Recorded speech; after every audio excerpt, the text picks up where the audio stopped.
Hello everybody, welcome back to my YouTube channel.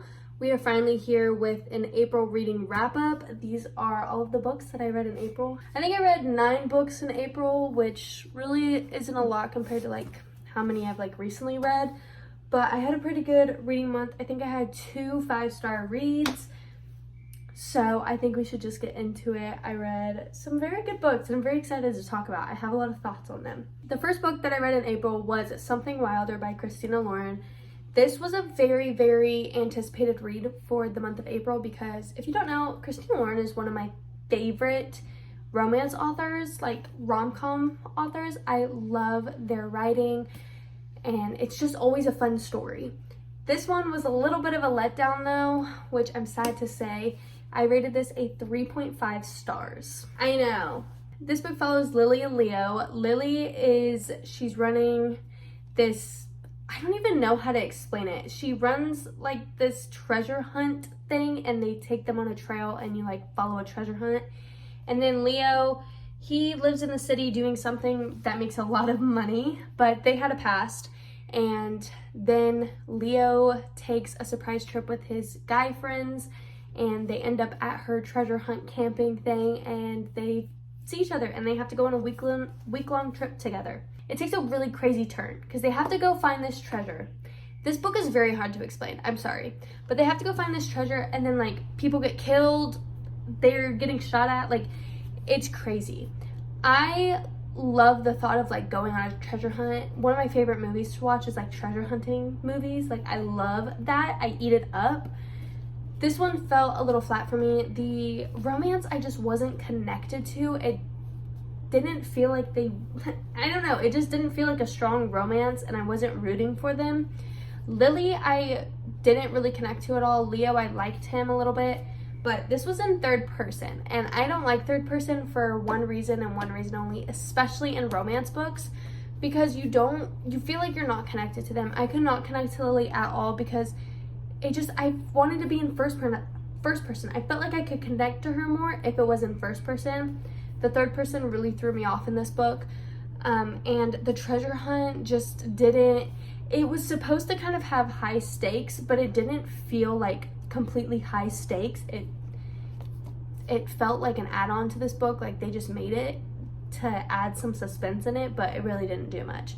So 3.5, not one of my favorite reads, but I love Christina Lauren, so my favorite book of the month is next, and I think it will go down as my favorite book of the year. Yeah. I read A Court of Wings and Ruin by Sarah J. Maas. This is the first book that I used annotating tabs on. Can you freaking see that? I love this book with everything in me. It was obviously 5 stars. This is the 3rd book in the ACOTAR series. If you don't know about the ACOTAR series, this is still one of the books a part of Reese's and Feyre's story.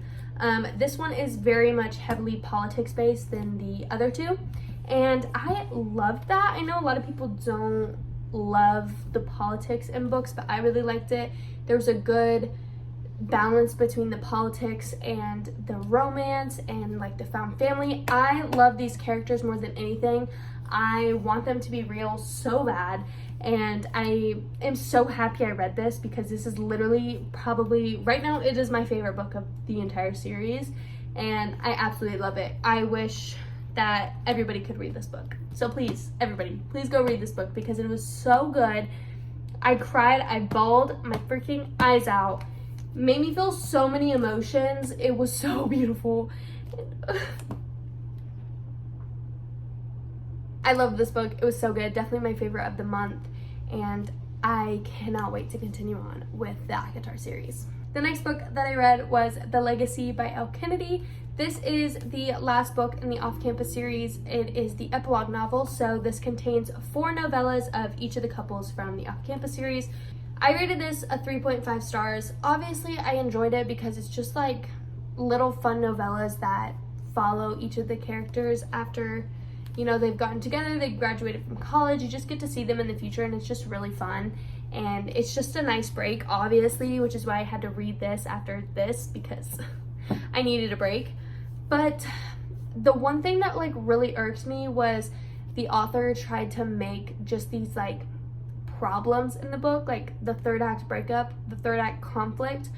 She just made these in the book, and it would have been so much better if there was just no conflict, nothing, if they didn't get in fights and like just these random problems that arose out of nowhere. If that wasn't there, I feel like this would have been like a 4-star.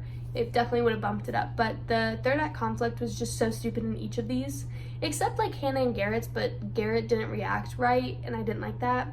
So yeah, finished off the off-campus series this year, which is really nice, and it feels really good to be able to do that. The next book that I read was Once Upon a Broken Heart by Stephanie Garber. I also annotated this book. There are my tabs. I didn't tab like a whole lot, but I ended up rating this book 4 stars. This follows Evangeline and her little first love, Luke.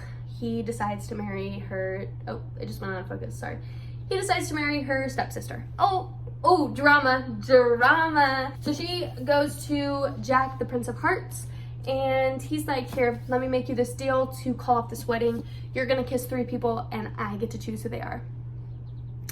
Scandalous. Scandalous. Okay. So you kind of just follow that. I loved this. It was so good. I loved the fairy tale-esque of the whole book. Like, it literally feels like you're in a fairy tale. The world is so beautiful, and it's just so fun. I loved Evangeline. She's amazing. I love her, and I want to hug her. I also love Jack. I think he was fun. I do like him as, I think he's gonna be the love interest, I'm pretty sure, and I love it. I loved this. I don't really have like much problems. I don't have like anything really to say. I think I might bring it up to a 4.5 stars because I really don't have any issues with this, and so I think I'm gonna bring it up to a 4.5 instead of just a 4-star because I had no issues with this book. I just didn't get the 5-star feeling. The next book I read was Things We Never Got Over by Lucy Score. First of all, I was gonna annotate this, like I literally, I have 2, you can't even see the other one, but I have 2 tabs. And I stopped annotating. Like, I even made like I made the little thing, and I just never annotated it. But I ended up rating this book a 4.5 stars. I really loved this, and I'm so happy I really loved it because I have heard some mixed reviews on this recently. But this follows Naomi Knox. Naomi shows up in this small town to help her twin sister who's evil, and she's kind of on the run, and you'll kind of figure out why she's on the run. But she goes to visit her twin sister Tina to kind of help her out, and Knox is this grumpy man. He's grumpy, and he sees her and he thinks it's her twin sister, what's her name, Tina, and they don't like each other. He yells at her in a coffee shop. How rude. But they just don't like each other, and then he kind of starts helping her out to get her life back on track, and then obviously forms something. But I really, really liked this. I loved the enemies to lovers. I loved, you know, like kind of like found family. Like she's in this, it's a small town romance, first of all, and I love small town romances. I've like become obsessed with them recently. So I really, really loved like the small town feeling of this book. And I wish I waited a little bit longer to read this whenever it was like summertime, because this gives summer feelings so bad. So read this in the summertime, or like now because it's hot now, but when I read it in April it was still cold. But I really loved the vibes that it gave off. I loved all the characters. It felt like a found family. I really loved this. The only reason it's not a 5-star is because Knox did annoy me a lot. Too grumpy. He's a little bit too grumpy. Like, there's a line that you cross. He's like a 40-year-old man, and you're gonna act like that? You're gonna throw a tantrum like that? You're gonna be a child? No. So he did irk me a little bit in the book. I have heard a lot of people say, but he didn't annoy me too much where it made me hate the book. I was just like, fix yourself. Pull yourself together, please. So yeah, then we continued on with the Shatter Me series. So I read the Shatter Me novella. Both of these novellas are in Kenji's point of view. I think I gave the Shatter Me novella, I think I was gonna give it like a 3-star. It really wasn't exciting. I didn't love being in Kenji's point of view in this one. It was just kind of boring, annoying. I didn't love it, but it gave good insight to a lot of characters, so I did like it for that. And then I moved on to Defy Me, which is, I think, book 5 of the Shatter Me series. This one, I gave it a 4-star. Of course, I love it because I love all the characters, but it was just like a lot of being in Kenji's mind in this one, which wasn't bad, but I was like, where's Juliet? Like, I want to see what's happening with her. I want to see what's happening with Warner. And so you didn't get like a lot of action in this book. Like, there wasn't a lot that was happening, really. It was kind of like a filler book, it felt like. And so it was kind of boring in some parts, so I didn't love that. But the ending was really good, so I'm very excited to move on to book 6.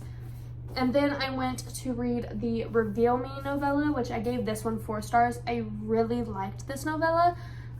There's a lot more things happening in this novella. I was like, what is happening? This is getting crazy. Like, this one, if you question yourself if you need to read the novellas, yes, I totally recommend reading the novellas.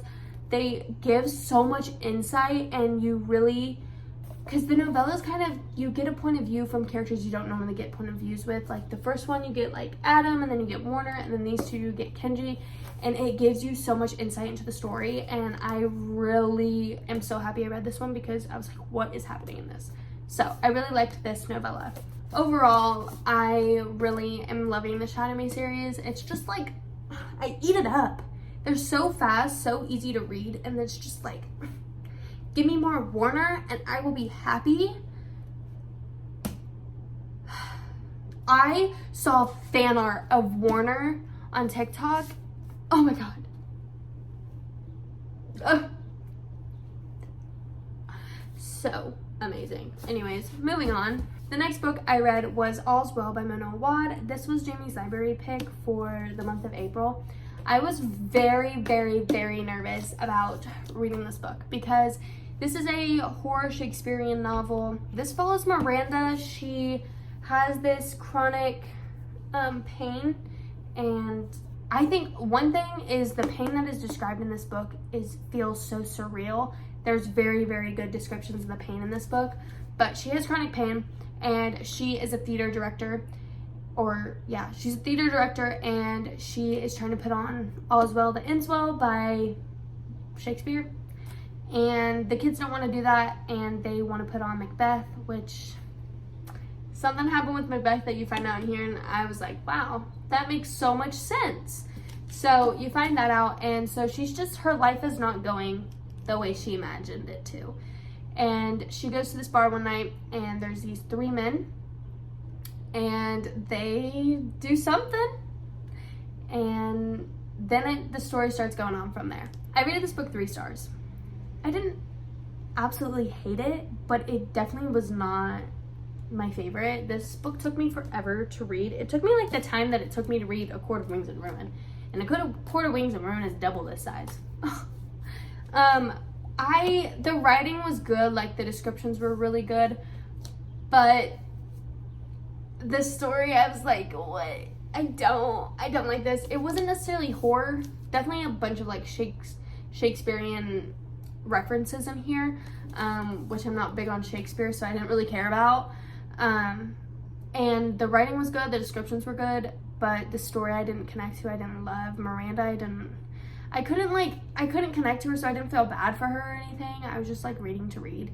And the ending was so anticlimactic. Like, I was so disappointed in the ending. I was like, I read all of that for this to happen. Are you kidding me? I wasn't even flabbergasted. Like, what the heck? So that was a little disappointing, was the ending.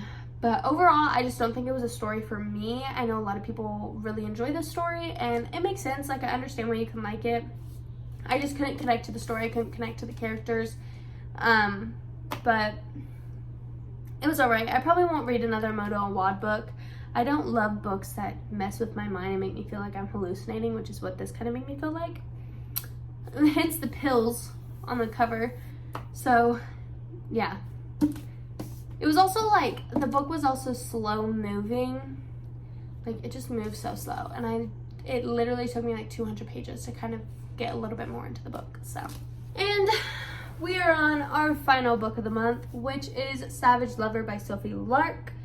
This was my other 5-star read of the month. I loved this. This follows Camille and Nero. I'm gonna call him Nero. Follows Camille and Nero. Camille is struggling in her life. Her dad's sick, her brother's in trouble with the cops, and she is just broke. So Nero, he's crazy. If you've read him in the other books, he's a gallo. But he's crazy, and they went to high school together, and then, you know, obviously they graduated and don't really talk to each other, and then Camille gets in deep with something, and they end up seeing each other a lot in like social settings, and then they spark a friendship and end up sparking a relationship. And I just love this. Like, obviously we all know I love Sophie Lark at this point. She's definitely one of my favorite romance authors ever, and I just love their relationship. I connected to Camille, I connected to Nero. Like, I connected to them both so much. They're like my babies. I love them, but they're also like 5 years older than me, so it's like, anyways, but I just love the story. I love the way it went. I connected with the characters so much. I rooted for their romance so much, and the story was so entertaining outside of the romance as well, so I just really, really loved that, and I just didn't want to ever put this book down, so I really loved this. Those are the 9 books that I read in the month of April. I'd say I had a decent reading month. Yeah, overall, had a really good reading month, and I'm very happy of some of the books that I read this month. But I think May's is gonna be a really good reading month. Do you see all those books back there? I'm excited. Thank you guys so much for watching. I hope you enjoyed this video, and I will see you in my next video, hopefully soon, because I'm about to be out of school. So yeah, thank you.